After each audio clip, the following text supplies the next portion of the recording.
Neil was lying on his futon, covers kicked off to one side, socks dangling from his toes.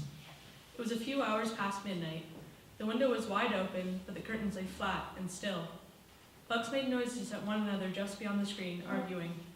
The air in the room clung to his skin, pushing down on him with sweaty palms. He heard footsteps on the stairs. She went, stopping and starting.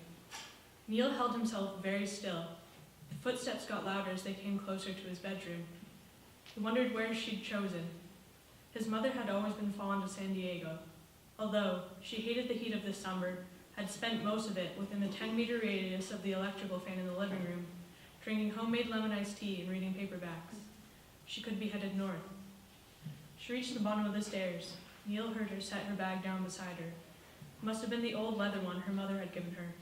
He tried to picture the contents of the suitcase, her blue dress, the worn copy of The Secret Garden, the bracelet his father had given her, and her passport. Neil rolled onto his back. He wished ardently for a ceiling fan. The front door creaked. She should have oiled the hinges. Next, he heard her open and close the trunk of the car, the red sedan. You should have got the muffler looked at, he would have told her. He would have known to do things like that. She stepped on the gas pedal. The headlights shone through his curtains.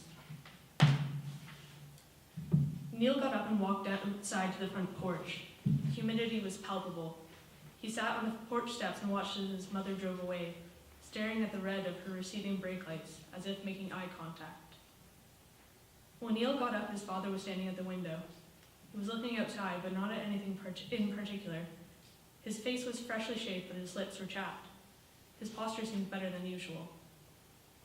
Neil passed him and walked into the kitchen. On the table was a cup of black coffee. He bent over and pulled a frying pan out of the cupboard. He turned on the stove element and scooped some margarine onto the pan. He tapped the eggs on the edge of the kitchen counter, opening them, egg whites spilling over his fingers. He made 4 fried eggs, poking the yolks with his spatula until they broke. The sizzling of the eggs reminded him of the sound of cicadas. Neil thought about how he always heard cicadas, but he never saw them. He put 2 eggs on each plate and then put them down at opposite ends of the table. Neil's dad came into the kitchen. "Thank you," he said to Neil. He was wearing a white button-up shirt and black slacks. Neil looked up. Neil was wearing only a pair of plaid boxer shorts. "Did your mother go out to get the newspaper?" asked Neil's dad. His cup of coffee had long since stopped steaming. He picked up the mug and held it. He didn't look at Neil as he spoke. "I don't think so." "Oh, where did she go?" "I don't know," said Neil. "I didn't ask." It was difficult riding a bike with a butterfly net and a mason jar, and a couple of times Neil almost dropped one, or both, on his way to the forest. Neil dismounted and propped his bicycle against a tree. There was a dirt trail leading into the forest, and Neil ambled along it. Eventually, Neil wandered off the trail.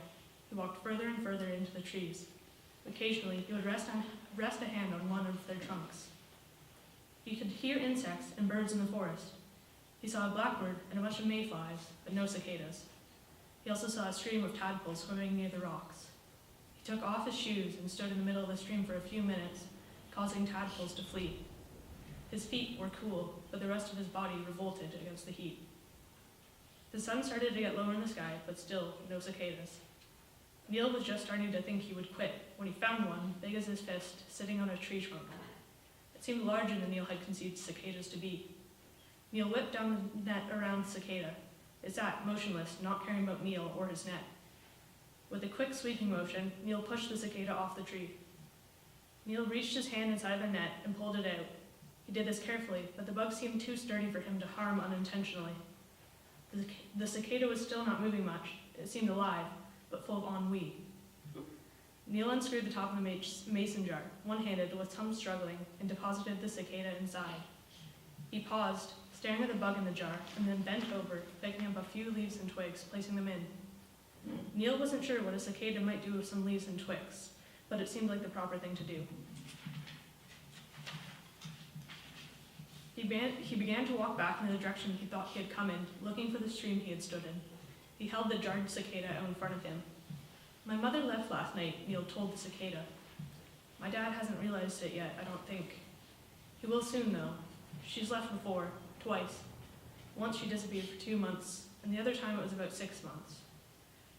She just walked back in the door." My dad likes her a lot. I'm okay when she leaves, after the first time, but it's him I worry about. He just shuts down. He's a pretty quiet man as it is, but when she's gone, he's dead silent. Neil came to the stream he'd seen before and headed left. I imagine she just goes to places she likes, and you can't talk to her about it. You have to pretend she never left, or she'll do the same shutdown that Dad does. Neil walked out of the forest. His bike was still against the tree. It's okay. I cook, I clean, I do my laundry and Dad's laundry. I'm self-sufficient, and I know she'll be back. She'll just walk back in the door. Neil sighed. He looked up for the moon, but it was somewhere he couldn't see.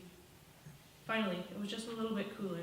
He tucked the butterfly net in his armpit and picked up the bicycle with one hand. His hands trembled slightly. He got onto the bicycle and then scraped the back of his heel on the metal teeth of the pedal. Neil winced and rode to the side of the asphalt. He stopped to wait for a car to go by. As he got ready to cross the road, the jar fell out of Neil's hand and shattered. The cicada, in a fit of pique, shook off the shards of glass with its wings and flew away. As it flew, it made a noise that Neil could only describe as the sound of the sky meeting the highway at the horizon in the middle of August.